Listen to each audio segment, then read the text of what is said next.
Fala galera, boa tarde, tudo bem? Não foi tão fácil fazer essa videoaula aqui. Agradecer ao Dani pelo tutorial, nem ficou da melhor forma, mas acho que vai dar para ver direitinho aí. Depois a gente vai melhorando nos próximos. Agradecer a Nath também pelo convite. Sei que vocês estão parados aí, a gente está num momento difícil, parada da residência, né? Claro, acho que muitos trabalhando nas emergências, UTIs, não sei como é que está agora a situação de vocês terem que trabalhar aí no pronto-socorro, mas enfim, então um momento muito complicado, às vezes fica difícil a gente estudar, focar em alguma outra coisa, mas vamos lá, vamos seguir. A ideia hoje é falar um pouco sobre imunidade e exercício, um tema bastante em voga aí no momento, tá? Para quem não me conhece, me apresentar, terminei a residência em março do ano passado, sou da turma então aí desses dois monstros aí, o Filipão e a Débora. Moro no Rio atualmente, trabalho aqui no consultório como médico do esporte. Estou no Botafogo também, no futebol profissional do Botafogo. E começando lá no Laboratório Olímpico com a Aninha, com o Tiagão, com a Lara, com a Paulinha, todo mundo aí. E é isso. Quem quiser perguntar, conversar sobre a aula ou quiser tirar alguma dúvida, conversar, não sei, fico à disposição aí de vocês, tá bom? Então, vamos lá. Aqui a gente vai falar um pouco sobre sistema imune e focar na questão de infecções, tá? O sistema imune é muito mais do que isso, até tem temas, áreas bem interessantes e novas aí da medicina do exercício, que eu acho que vale a pena depois uma aula em particular, vou mostrar mais para frente. Aí eu vou mostrar umas recomendações gerais, tem um artigo recente de um autor, um dos caras que mais escreve sobre imunidade no exercício, e ele fez esse artigo com as recomendações para manutenção de imunidade no atleta. Falar um pouco mais sobre suplementação no final, vou falar bastante sobre suplementação. E depois um pouco sobre as imunizações. Então, revisar rapidamente. Imuno é uma coisa que a gente vai falar, enfim, é muito complexo, vai aprofundando. Eu nem quero entrar muito nessas questões moleculares, o que que, em que situação específica o exercício influencia, que tipo de célula estimula, não estimula, enfim, acho que isso, vou deixar os artigos aí que eu li que fala bastante sobre isso, senão vai ficar uma coisa meio pesada aqui, meio pouco dinâmica. Então, só rapidamente, sistema imune, então, didaticamente, dividido em sistema imune inato e adaptativo. Inato é aquele que é a resposta rápida, entre aspas, a primeira resposta, definido geneticamente, e é composto por células, citocinas, o complemento, e as principais células são neutrófilos, macrófagos, linfófilos, basófilos, todo mundo sabe isso. E o sistema imune adaptativo é os linfócitos T e B, basicamente, tá? E, e eles produzindo e sendo ativados, produzindo anticorpos, e as células T se diferenciando em TCD4 e TCD8, basicamente isso. Então, o sistema imune, coloquei aqui defesa, que é o que basicamente a gente fala, infecções, mas é muito mais que isso no exercício. Então, tem um papel importantíssimo aí na inflamação e regeneração tecidual e adaptação ao treinamento. Muitas das adaptações ao treinamento são estimuladas por esse processo inflamatório, tá, que o exercício desencadeia. Inclusive, hoje em dia é muito discutida essa questão das mioquinas, que seriam citocinas produzidas pelo sistema musculoesquelético, tá? Tendo um perfil melhor de equilíbrio, de homeostase no indivíduo ativo. A clássica que a gente sempre fala, a interleucina 6, que ela, dependendo de como ela é produzida, em que local ela é produzida, ela vai ter uma ação anti ou pró-inflamatória, mas o exercício moderado, o exercício regular, ele tende a criar um perfil mais anti-inflamatório, principalmente pacientes que têm essas doenças crônicas, que teoricamente são mais pró-inflamatórios, obesos, diabéticos, é o próprio sedentário, tá? O exercício atua nisso melhorando todos os parâmetros inflamatórios do indivíduo. E aí uma coisa, é isso que eu estava falando agora, a gente tem um modelo teórico aí de saúde ótima, sistema imune ótimo, e diversas situações vão fazer com que isso piore ou melhore, né? Seja hábitos da pessoa, então, ou a própria idade, enfim, mas a dieta, tabagismo, o álcool, e algumas situações que seriam de risco, patógenos, as próprias doenças, que iriam causar um desequilíbrio nisso. E aí o exercício seria uma das formas, junto com a dieta, junto com hábitos saudáveis como não fumar, de você manter esse equilíbrio ou responder, entre aspas, melhor aí a um processo infeccioso, tá? E aí a gente vê que o exercício ele vai atuar tanto no sistema para influenciar o sistema imune, ele vai atuar principalmente no eixo hipotálamo, hipófise, adrenal e no sistema nervoso autônomo simpático, tá? Liberando catecolaminas e cortisol. Mas não é só isso, vai ter, o que eu falei, o músculo libera interleucina 6, outras mioquinas que vai influenciar. Isso aqui fica meio pequeno para ver, mas ter.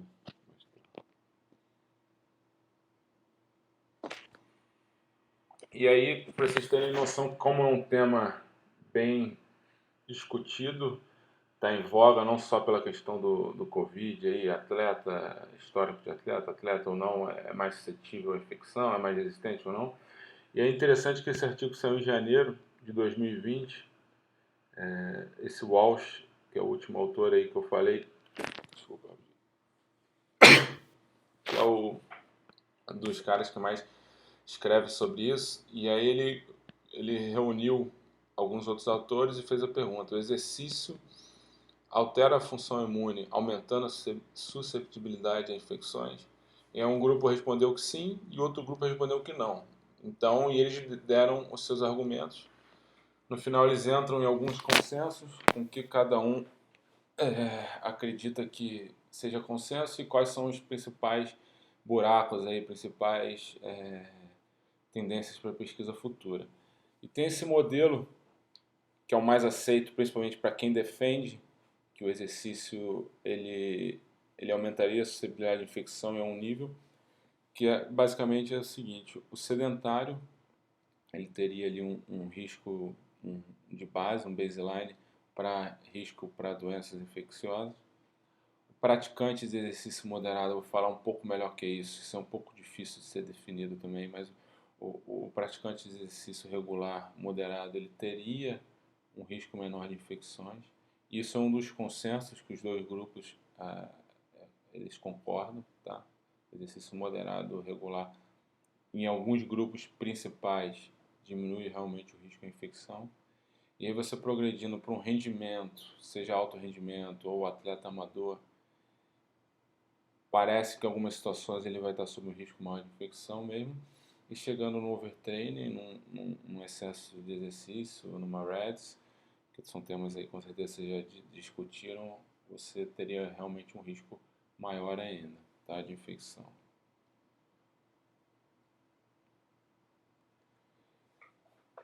E aí o que tem sobre a população geral, ou atleta amador, enfim, praticante de exercício? É que o exercício regular moderado reduz infecções, e principalmente pessoas que têm alguma patologia, tá? Não que o idoso seja uma patologia, mas ele tem essa teoria da imunodepressão ao longo da vida, a imunossenescência, né? Que o exercício contrabalancearia isso em pacientes, como eu falei antes, diabéticos, obesos, hipertensos, que teriam uma situação mais pró-inflamatória.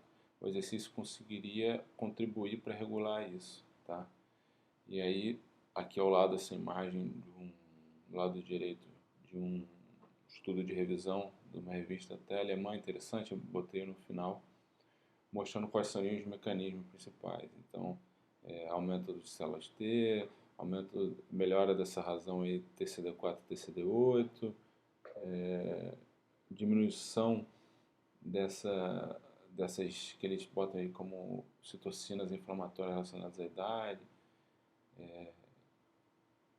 E tem essa revisão da Cochrane para contrabalancear aí, vamos dizer, que ela diz que ela não consegue tirar uma conclusão se exercício moderado diminui infecções ou não pela qualidade dos estudos, pela quantidade. Então, uma coisinha aberta, mas esses principais autores aí que escrevem sobre isso, mesmo os que não concordam que o exercício aumentaria, mesmo os exercícios intensos, o risco maior de infecções, eles concordam sobre isso, tá? Mas essa revisão aí sistemática da Cochrane não chegou a essa conclusão, não conseguiu tirar conclusão nenhuma. Em relação a atletas profissionais amadores, que é o que a gente vai falar mais aqui, para vocês terem uma ideia, os estudos em Londres teve 310 patologias respiratórias, tá? Não quer dizer que foram infecciosas, no artigo ele não define, pode ter tido alterações alérgicas, enfim. Em Rio, 2016, 346 infecções, tá? São 11 mil e poucos atletas que foram no Rio. E aí tem essas duas hipóteses, que é a hipótese dessa curva em J, que é aquilo que a gente falou no início, aquela outra imagem do contínuo, isso aí que você está mostrando em J. Que o sedentário teria um risco de infecção ali na média, se ele faz exercício regular moderado, ele diminui esse risco, e o aumento do exercício aumentaria o risco de infecção nessa curva em J. E uma outra teoria que existe é essa da open window, da janela aberta, que pós um exercício longo, e aqui longo eles definem realmente maior que 1 hora, ou intenso, e aí obviamente intensidade é algo relativa, exercício vigoroso, né? E isso é relativo, teria uma janela aberta que predisporia a infecções. Também é algo muito debatido, sei para vocês terem uma ideia, é uma publicação da Sociedade Brasileira de Medicina do Exercício do Esporte de 2019, e isso é uma das principais debates, se essa janela aberta existe ou não, tá? Um dos grandes problemas de estudo, como vocês podem imaginar, teria que ter um N muito grande de pessoas infectadas durante um tempo muito prolongado. Então isso é difícil, né? A logística de fazer esses trials é difícil, de você dar uma intervenção, né, no caso, ou mesmo fazer um estudo observacional. Então, normalmente se usa em competições, e aí um dos grupos que fala contra essa questão do aumento de infecções, porque realmente em competições você aumenta o número de infecções. E aí eles argumentam que em competições, invariavelmente, você vai ter aglomeração, você vai ter outros fatores que vão contribuir para as infecções, que não o exercício, e então fica ainda uma dúvida, mas enfim, o que a gente tem atualmente é isso, essas duas teorias. Como vocês podem ver, 2019 aí, aquele artigo até 2020, são as coisas que mais são aceitas aí, mais discutidas, né? Então aqui seria o efeito do exercício moderado, e já você indo para o intenso, ele piorando essa resposta aí, a gente está vendo principalmente a resposta celular, tá? Então no exercício moderado você aumentaria as células NK e a função delas, células T, a função neutrofílica, e aí depois você teria uma diminuição disso. E aí, o que a gente tem? Realmente atletas estão mais suscetíveis a infecções, tá? Principalmente em competições e quando os treinos aumentam. Mas parece que o exercício é um fator codependente dessas outras variáveis. Então, o exercício em si, mesmo ele sendo intenso e duradouro, ele por si só ele não parece ser capaz de aumentar muito esse risco das infecções, tá? Seria aquela curva em J. Tem outros fatores que, associados ao exercício, vão contribuir talvez mais para o risco a infecções. E esses fatores são fatores nutricionais, ambientais, aí, principalmente altitude, inverno, outono e inverno, alteração do sono, viagens longas, então principalmente atravessando fusos horários e tendo jet lag, e estressores diários, estresse mental. Parece estar muito associado e realmente aumenta bastante o risco. Teve um estudo do Rio de 2016 que eles mostraram aumentando o risco em 7 vezes pessoas que estavam com um nível de estresse maior, óbvio, medido por escalas aí, pela percepção de estresse, ansiedade, enfim. E o sono 6 a 7 vezes, tá? Então, é uma coisa, as infecções são o que se tem hoje, que seria algo multifatorial, e você fala assim, o exercício por si só, ele aumenta o risco. Não, se a pessoa tiver com sono adequado, se ela tiver com uma alimentação adequada, mas a gente sabe que às vezes é difícil você isolar isso e um interfere no outro, né? O exercício intenso, as pessoas tendem a ter uma disrupção da qualidade do sono, uma eficiência do sono menor, uma insônia, então é o que a gente faz aí, né, na nossa prática, que é ver isso tudo de forma integrada e não isolada, né? E para terminar essa parte introdutória, o que é interessante é que muita gente busca, e até o que vende muito é isso, aumenta a imunidade, ser mais resistente, vamos aumentar a resistência. E o que se fala muito hoje é intolerância e não resistência. Porque resistência seria você aumentar a imunidade, não quer dizer que isso seja bom, né? Imunidade excessiva, a gente tem doenças autoimunes, tem reações alérgicas, até doenças, a próprio síndrome respiratória aguda grave, a gente sabe que naquela fase mais grave funciona igual ao nosso choque séptico, você fica com um perfil muito mais pró-inflamatório, entre aspas, desregulado, que acaba causando mais dano do que outra coisa.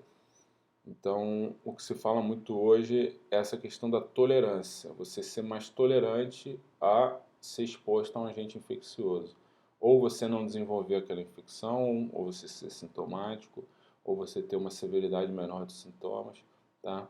E aí, tanto o que se vende muito, que são suplementos, enfim, atuariam nisso, na tolerância à infecção.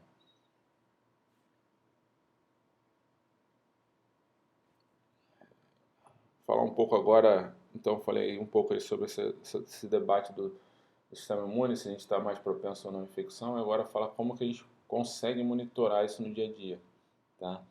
Uma coisa que é importante, que a gente vai vendo com o tempo, que realmente algumas pessoas, elas estão mais propensas a ter infecções, tá? E aqui infecções, eu não falei no início, mas principalmente infecções de vias aéreas, tá?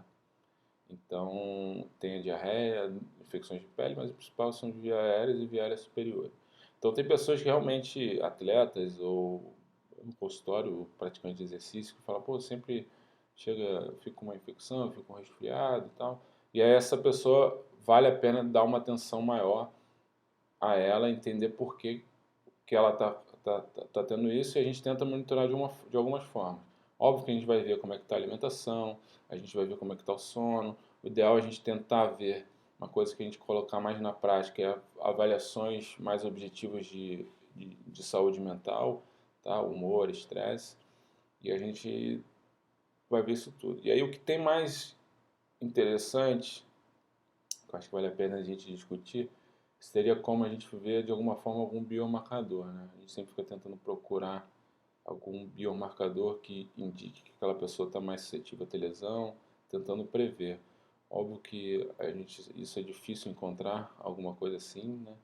Mas o que a gente tem de interessante para utilizar é o IgA salivar, que também é bem debatido aí, mas é um método que a gente pode utilizar no dia a dia. O leucograma, vou falar um pouco sobre o efeito do exercício agudo, tá? No leucograma.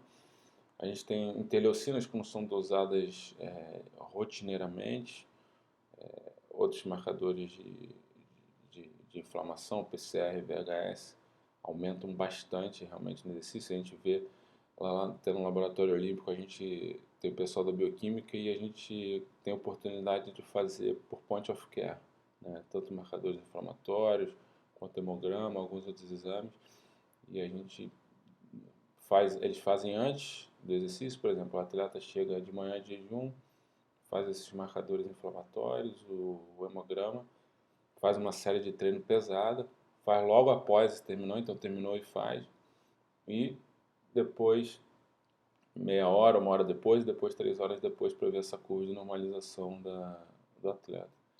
E aí a gente consegue tirar muita informação. Inclusive tem atletas que realmente ficam com marcadores inflamatórios elevados muito tempo. Aí a gente tem que ver clinicamente o que está acontecendo para tentar prevenir o máximo que ocorra algum efeito adverso, alguma infecção que vai tirar ele do treino, vai tirar ele da competição ou vai piorar o desempenho dele no treino. Então isso são ambientes que a gente consegue fazer isso com uma forma mais assim, com mais difícil a gente aplicar isso em algumas outras situações, né? Estou falando da situação do Laboratório Olímpico do time Brasil. Mas a gente pode, em consultório e em clubes, tentar fazer isso de alguma forma, encaixando dentro da periodização do atleta. Então, seja ele amador ou profissional, a gente ter sempre ideia, não sei se já tiveram aula de biomarcador, mas cada vez mais é importante a gente ter uns valores de baseline, dosar isso idealmente fora de temporada e em alguns momentos durante a temporada para que a gente possa intervir, detectar a alteração e intervir a tempo. Né? Não adianta também a gente detectar uma alteração e a pessoa já tá cometida daquela infecção, ou já está num overreach não funcional, já está tendo um risco maior de lesão. Isso que a gente tenta fazer. E o Com relação ao sono, também eu falei que a gente tem que tentar medir. O Moro sono a gente tem escalas, né? Aquela escala de Pittsburgh para medir, mais subjetiva, mas se conseguir de alguma forma objetivo, o actígrafo é algo que ainda é um pouco disponível. Tem esses wearables, smartphone, Fitbit, que alguns não são validados, não te dá tantos valores fidedignos, mas pode ser interessante, também mais fácil de aplicar, tá? É óbvio que se você detecta que o atleta ele tem talvez até um distúrbio de sono, ele vai ter que fazer uma polissonografia, vai ter que investigar isso melhor. Em relação ao leucograma, então, o exercício intenso ou prolongado, e aí prolongado aqui o corte é mais ou menos 1 hora, tá? E o intenso aqui vamos botar como vigoroso, e aí a gente tem a questão, como eu falei, relativo, né? A pessoa, não vou definir aqui como isso tem que ser relativizado, né? De acordo com a pessoa, mas intenso para a pessoa e prolongado, normalmente fica nesse corte de 1 hora. Você teria uma ativação daquele eixo hipotálamo, hipófise adrenal, sistema nervoso autônomo simpático, liberação de cortisol, catecolaminas. E aí, logo após, na primeira 1 hora até 2 horas, tem uma leucocitose, principalmente por neutrofilia, monocitose e linfocitose. Depois, o que predomina depois dessa 1, 2 horas é neutrofilia. Depois você pode evoluir para uma linfopenia, aí 2, 3 horas depois. Tá? Aqui esse quadro, não sei se está dando para ver muito bem, depois eu mando a apresentação para vocês, mostrando essas alterações aí que eu falei na contagem, tá? E é o que a gente realmente vê, como eu falei às vezes lá no COB, a gente até fez há pouco tempo com o pessoal na natação e mostra esse padrão.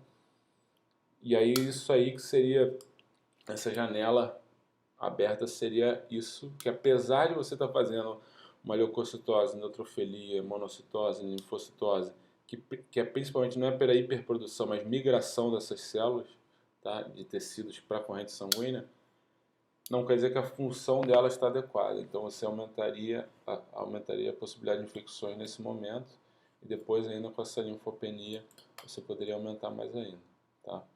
Isso são dos marcadores indiretos que a gente tem. Aqui nessa tabela você vê que são diversas alterações que ocorrem pelo exercício. Aqui eu estou falando só algumas.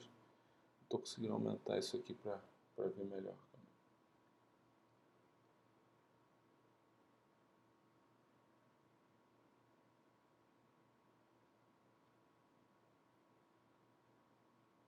Como é que desconfigurou aqui?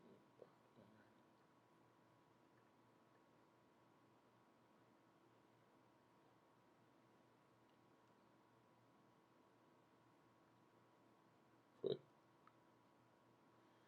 Em relação ao IgA, o IgA é uma imunoglobulina presente em mucosas, na secreção das mucosas, tá? Então vamos colocar aí principalmente saliva e lágrima. está presente também na mucosa intestinal e ela atua como, vamos supor, primeira linha de defesa também do organismo, tá? A infecções nesses locais. E aí se vê bastante que o exercício intenso e prolongado, igual faz no leucograma, ocasiona uma queda da IgA. Teoricamente, essa queda predispõe às infecções, principalmente nos locais onde está presente a IgA. Então, vamos pensar em via aérea, principalmente. E aí, você dosando a SGA, você conseguiria controlar a imunidade de vida. Então, você tem um valor de base dele, e aí dosou ali fora de temporada ou no primeiro encontro, na primeira consulta, e aí programar dosagens seriadas de IgA como uma forma de você detectar essas variações e falar, opa, essa pessoa aqui, vamos entender o que está acontecendo, vamos ver o treino, vamos ver o sono, vamos ver a alimentação, está com uma IgA baixa. É óbvio que aquilo que a gente está falando e cansa de falar toda hora, não é um fator isolado, mas é algo que pode auxiliar na medição. A maioria dos laboratórios fazem, aqui eu coloquei essa empresa que ela comercializa mais para pesquisa, né? Os kits para detecção de IgA. É feito por ELISA, mas eles disponibilizam os kits para coleta. E muita gente critica o IgA, porque assim, primeiro que não tem esse valor de corte, se falava muito nesse 4 miligramas por decilitro, mas tem que ver a questão individual mesmo. Tem pessoas que têm uma variação interindividual muito grande, tá? E intraindividual também, que é um dos problemas. Então tem que ter, a coleta tem que ser pelo menos aí, tem que estar em jejum, não ter feito escovação dos dentes, não ter comido nada, não ter consumido álcool 72 horas. Então tem que ter cuidado nesse preparo aí, se for acompanhar com isso. E na prática, às vezes a gente pega pessoas no consultório que tem um histórico de infecção, normalmente faz essas quedas de IgA, e aí acende um pouco mais a luz para talvez aí entrar assim com uma suplementação, ver como é que está a alimentação, tentar intervir de alguma forma farmacológica ou não no sono, avaliar como é que está o sono, avaliar obviamente clinicamente se está com algum sintoma, se já teve uma infecção, como é que é o histórico dessa pessoa. E aí tem essa queda a tentar para 3 semanas após que eu coloquei aí, que alguns autores viram isso, que teve a queda do IgA e você teria uma janela aí de 2 a 3 semanas que está em maior risco para infecções de vias aéreas. Tá?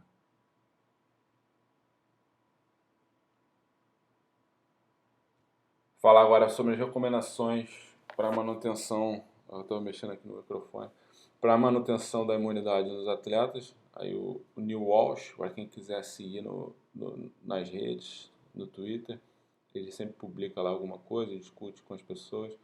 Então, esse artigo é bem interessante, é recente, 2018. Vou falar um pouco das recomendações para manutenção da imunidade no atleta, saúde imune no atleta. Principalmente, aí ele divide em treinamento, tá? Então, evitar aumento de volumes de 5 a 10%, isso aí tem que discutir. É mais informação para o treinador, principalmente quando a gente está falando de atleta de alta performance, discutir isso com o treinador. Mas principalmente no outono e inverno, ter esse cuidado, tá? Isso é um valor um pouco arbitrário, igual aquela questão de retorno de lesão.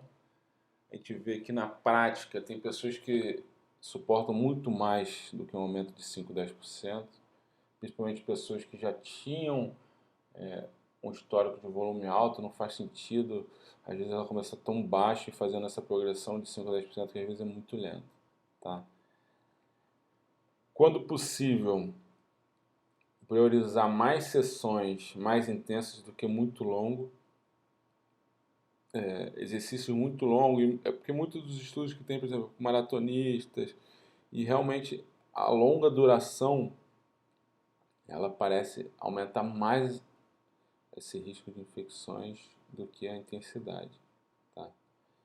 Estratégia de recuperações após treinamentos intensos, isso aí você colocar, está falando de estratégia de recovery, seja alimentares, seja de recovery passivo, bota compressiva, massagem, crioterapia, Enfim, isso tem que ser muito bem periodizado também, não é para colocar o ano inteiro, mas talvez quando o calendário estiver congesto, aquele atleta está em risco de overtraining, está com um exercício muito intenso, colocar mais essa estratégia de recovery. Competição, por exemplo, o Campeonato Brasileiro de Futebol que a gente tem o ano inteiro, então a gente tem aquele período de base, de pré-temporada, que você gera mais adaptação, depois é só pancada, é jogo durante a semana, final de semana, então fica essas estratégias de recovery são bem interessantes, tá? A gente sabe que tanto essas estratégias anti-inflamatórias de forma regular e rotineira talvez sejam mais prejudiciais do que benéficas, porque não geraria adaptação. A gente está falando disso aqui desde o início. Essa inflamação que o exercício gera, ela é para gerar adaptação, então isso não é para ser colocado o tempo inteiro. Mas tentar individualizar, em alguns momentos, é essencial e interessante, tá? Principalmente para a percepção do atleta. Percepção de esforço, percepção de recuperação, tá bom? A gente vê que na prática muito atleta se sente melhor e recuperado com isso. Intercalar sessões intensas com moderáveis. Aqui colocar um ciclo de treinamento de polimento, regenerativo a cada 2, 3 semanas, vai depender muito do esporte, do treinador, da metodologia do treinador, tá? Mas seria uma outra conversa interessante aí para ter com um treinador. E atletas com histórico ou risco de infecção, ficar muito atento pós competições, tá? E aí a gente fala às vezes competições, teve uma competição aqui, vai ter uma daqui a 3 semanas, mas como eu falei, Campeonato Brasileiro, por exemplo, de futebol, é jogo final de semana e quarta-feira. Então é, é competição e o risco dele está maior, é indireto, tanto que durante a temporada a gente tenta mais ficar controlando isso, o risco de lesões e infecções, do que tentando gerar adaptação e treinamento, né?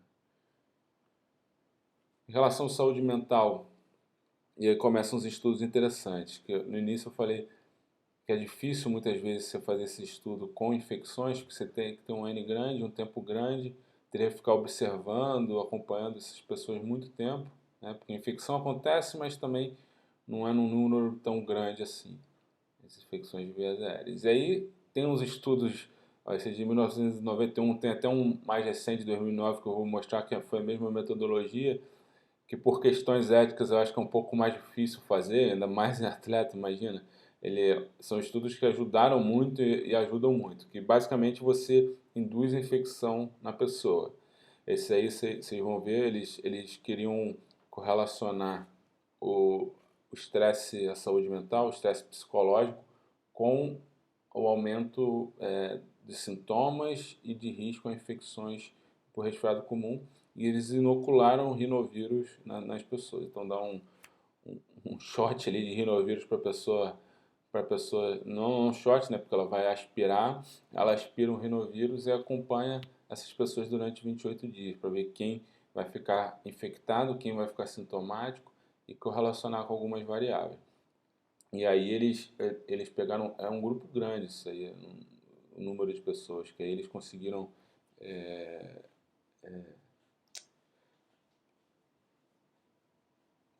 me esqueci a palavra, mas pegar as outras variáveis, idade, sexo, IMC, sono, enfim. E aí viu de forma independente a questão da saúde mental. E aqui nesse gráfico você vê que a severidade... Ah, tá.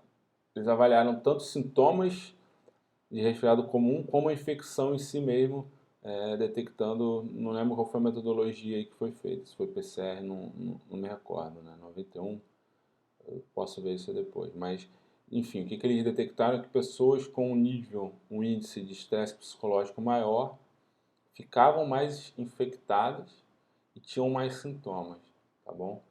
E aí eles colocam um traço desse de personalidade, que é o neuroticismo, né? Que a pessoa ser mais ansiosa, ser mais preocupada, ter mais medo, mais raiva, predispondo ao maior risco de infecção, tá bom?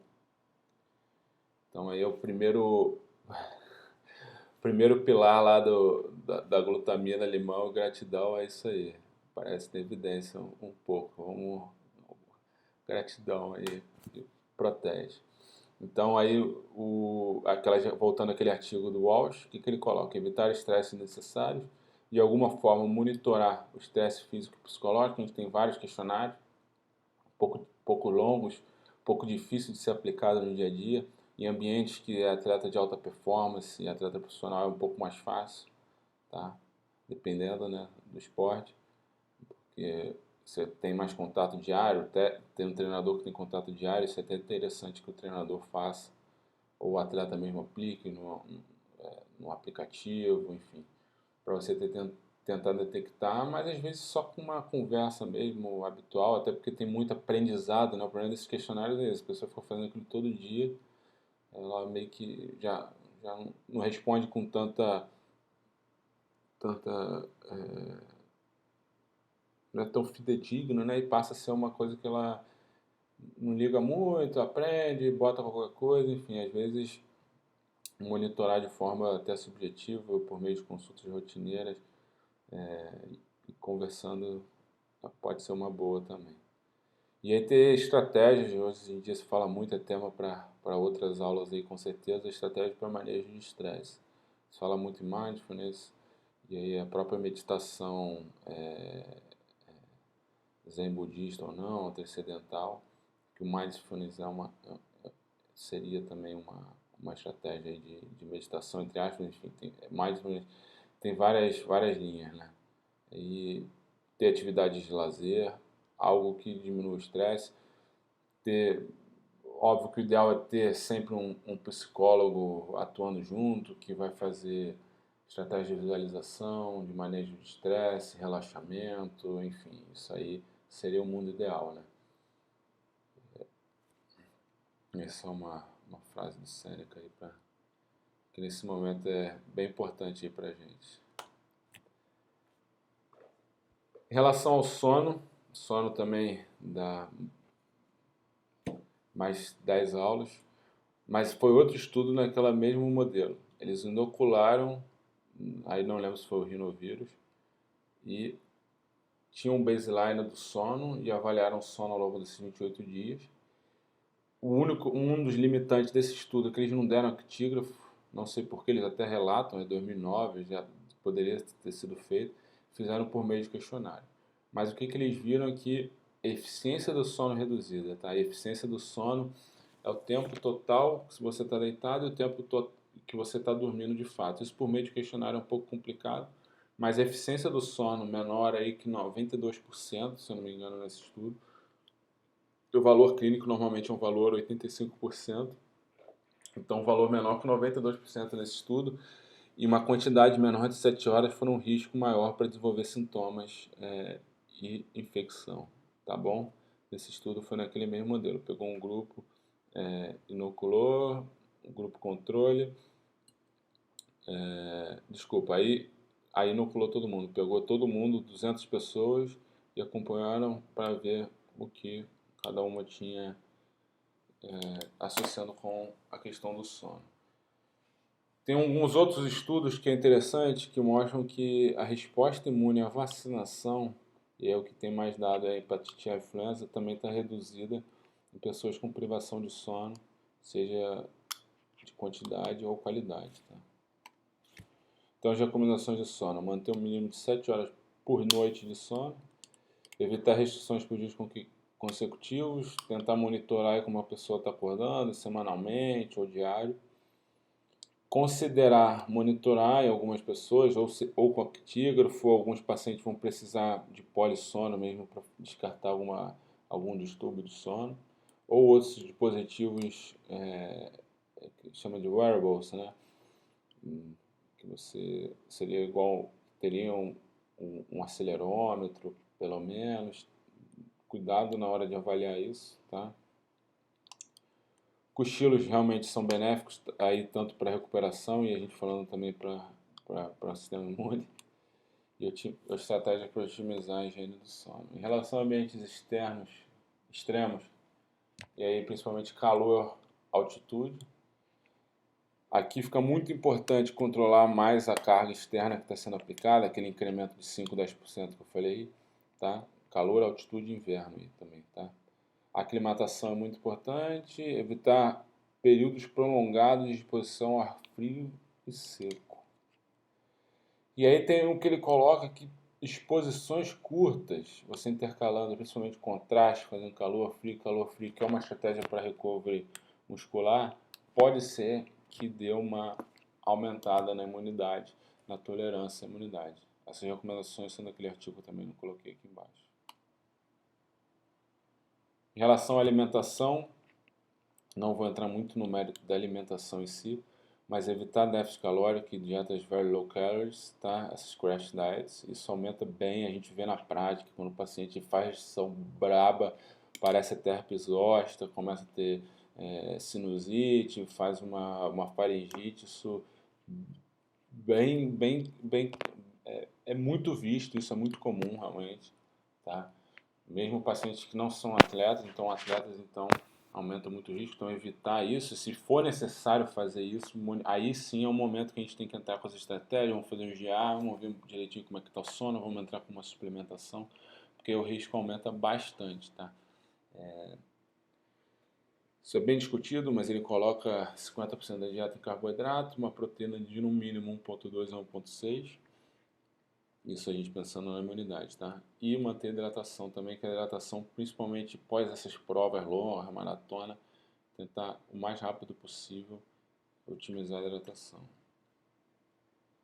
Tá ficando longa a aula aí, mas vamos lá, terminando aqui. E aí que entra, acho que o que mais vende, o que mais se discute, o que mais causa comoção, apelo, porque as pessoas querem, os atletas, as pessoas querem algo que aumente, que deixe resistente. A gente está vendo isso agora, sempre à espera de um milagre, né? À espera de algo que vai funcionar para tudo. A gente sabe que não é assim, e nosso papel é tentar conversar e cada vez mais falar isso, que fica essa loucura de busca de algo que vá salvar e deixar você totalmente imune a algo. A gente sabe que isso é completamente equivocado, mas o vendedor só existe porque existe o comprador, né? Então vai ter gente que as pessoas procuram isso, vão continuar procurando, enfim, mas e aí entra nisso, né? Acordei mais cedo para revisar alguns artigos sobre coronavírus. Vou atualizar o soro e imunidade, reforçar mais ainda. Os mais atuais. Baseado nisso, vou reforçar o soro com substância mais específica. Aí aqui no New York Times, falando sobre essa questão do que eu estou falando, que as pessoas querem esse óleo de cobre, né, o snake oil, que sempre foi o que... É até interessante ler sobre essa questão do snake oil, que é aquela substância salvadora que vai deixar a gente mais forte, imune, vai deixar a gente com menos dinheiro, basicamente, né? E aí, ó, soroterapia, já falava, o Globo postou essa terapia é de 2013. Soroterapia promete aumentar a imunidade e ajuda no emagrecimento. E aí você vai ter pesquisa sobre soro, é complexo B, é complexo vitamínico, tá? Hoje em dia, uma coisa que eu não botei na aula, mas que vale até a pena a gente discutir bem, é sobre ozônio. Tem se falado muito hoje. Então é algo que a gente vai ver bem no dia a dia, bastante no dia a dia. Então a gente tem que entender do assunto, até para refutar ou não, tá? Mas é coisas que a gente tem que procurar estudar. E assim, pessoas com deficiências pode ser realmente que melhore, que é aquilo que a gente está falando, mas você vender isso como algo que vai salvar todo mundo, que acho que é o complicado, né? Aí sobre a vitamina C, o que a gente tem? 50% de redução de infecções vias aéreas em pessoas que fazem exercício intenso, tá? Essa é a revisão da Cochrane. Então, diminui infecções no atleta, sim. E na dose aí de 0,2, 200 miligramas a 1 grama por dia. Só que entra naquele problema. Você vai ficar dando vitamina C, que é um antioxidante, um anti-inflamatório, regularmente, você provavelmente não vai estar deixando gerar adaptação ao treinamento. Então isso tem que ser em momentos específicos. Conversado com o treinador, conversado com o paciente, com o atleta, em qual momento que você vai entrar com isso. Mas é uma estratégia interessante, sim, no praticante de esporte, seja atleta amador ou alto rendimento. Além disso, quando inicia sintoma, uma dose maior, ali às vezes até maior que 1 grama, reduz um tempo de duração de sintomas. Aí tem que ver se vai valer a pena, porque não diminui 5 dias o sintoma, é 8%, 15% basicamente. Então, a maioria dos resfriados comuns, tudo bem. Hoje a gente está discutindo aí de uma infecção pulmonar mais grave, que dura mais, enfim, eu acho que nem quero entrar nesse mérito. Mas resfriado comum que vai durar 3, 4 dias, se valeria a pena lançar a mão disso, uma questão que vale a pena discutir, tá? Mas a vitamina C tem essa evidência aí para o esporte. Em relação à vitamina D também virou uma coisa muito em moda, fazendo altas doses, botando vitamina D lá acima de 80, uma loucura, cura tudo também, cura doença autoimune, enfim, começa a falar que cura autismo, cura não sei o que, contra câncer, enfim.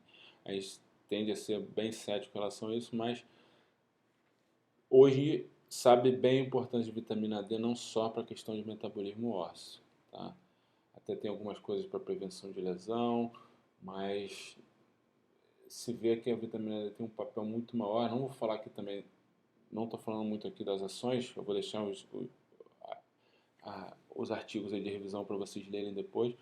Nas pessoas com vitamina D abaixo de 20 estão sob o risco maior de infecções de vias aéreas, sim, tá? E nessa população vale a pena estar indicado repor.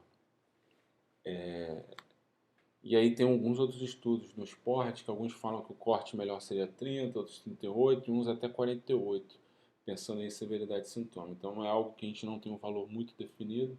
A Sociedade Brasileira de Endócrino até coloca que os valores ideais seriam entre 30 e 60, 40 e 60 para algumas populações. E aí populações de risco, eles colocam principalmente idosos, pessoas já com alguma patologia. Mas no atleta a gente tende a colocar um pouco maior, pelo menos acima de 30, tá? E aí o risco maior é no outono e no inverno. Aqui ele coloca uma dose de manutenção de 1.000 a 4.000 por dia. E nesse gráfico aqui a gente vê, nos Estados Unidos eles usam nanomol por litro, né? Aqui normalmente os laboratórios vêm por nanograma por ml. E seria um valor de corte, esse de 20 seria de 50 nanomol. Você vê que muitos esportes ali, os atletas estão embaixo, tem esse desvio grande, mas muitos atletas, a média ali fica embaixo. Fica abaixo. Em relação aos probióticos, também tem uma evidência cada vez melhor, e é outra coisa que tem se falado bastante, discutindo bastante, eu acho que é um tema bem interessante mesmo, em relação à desbiose, leaky gut, enfim, são coisas que estão sendo cada vez mais discutidas, esse eixo microbioma, intestino, cérebro, microbioma, intestino, exercício, enfim, e músculo, é um outro tema bacana, e em alguns momentos é interessante sim utilizar, eu particularmente acho interessante utilizar, e ter alguma evidência para você diminuir o risco de infecções de via aérea e até diarreia do viajante, tá? Tem um efeito melhor realmente quem já tem desbiose, seja por ser obeso, seja por ter ser diabético. Pelo amor de Deus, não estou falando aqui de fazer qual é o nome daquilo mesmo? A microbiota do magro, não é isso? Mas você dá uma dose, e as principais cepas estudadas são as de bifidobactéria e lactobacillus, a 10 bilhões de unidades de formadores de coronavírus por dia. Em alguns momentos pode ser interessante utilizar isso também no atleta, tá? Lembrar que alguns têm intolerância inicialmente, então cuidado, já começar com esse valor de 10 bilhões, às vezes começar um pouco mais baixo. Os probióticos têm uma questão de como guardar, como estocar para manter essa dose também. Glutamina, e ela? Pouca evidência, tá, de benefício, mas é uma coisa que sempre foi muito discutida. A glutamina, eu não estou falando aqui do mecanismo de ação de novo, vou botar aí os estudos para vocês lerem com calma depois. Em relação ao probiótico ali, por exemplo, ele evitaria o supercrescimento bacteriano, poderia até modular algumas respostas imunes, mas enfim, depois a gente vê. E a glutamina ela é um aminoácido que é muito utilizado para células que tem uma divisão celular, uma mitose importante e rápida, né? E diminui realmente em exercícios prolongados, mas parece que os nossos estoques musculares já seriam suficientes para repor. Tem essa dose clássica de 5 ou 10 gramas por dia. Nossa última revisão do Walsh, ele coloca que o nível de evidência é fraco para utilizar, muita gente ainda utiliza no dia a dia. Eu até não coloquei uma revisão sistemática que não mostrou benefícios, mas é uma das coisas que mais utilizadas, tá bom? O zinco, para resfriado comum, parece diminuir a replicação viral e os sintomas, tá? Se iniciado logo após os sintomas, e a dose é bem alta, 75 mg de zinco. Nenhuma formulação você encontra nessa dosagem porque dá muita náusea e gosto metálico. Normalmente eles botam 20 mg, 15 mg, mas o que tem de estudo é 75 mg dia, e talvez se você separar em doses por forma de pastilha, diminuiria os sintomas, tá? A dose de o RDA de zinco é de 11 mg e 8 para homem e 8 para mulher, e aí tem populações aí que tem uma ingesta menor. Vai ter uma dose bem alta, tá bom? Outros suplementos são estudados. Ômega 3, pelo perfil talvez anti-inflamatório. Colostro bovino, tá? Bastante vendido nos Estados Unidos. Você teria um valor maior de imunoglobulina, de GF1, lactoferrina, defensina. Os polifenóis, aí os principais estudados são a quercetina, o resveratrol, né, o do vinho, a equinácea, o NAC, o N-acetilcisteína, você vai ver que o maratonista faz muito isso, alguns outros micronutrientes, até o leucogênio, enfim, são coisas que a gente vê muito no dia a dia, pouco estudo, difícil falar que algum funciona. O ômega 3, talvez aí desses aí que eu coloquei como outro, seria o que teria uma melhor evidência.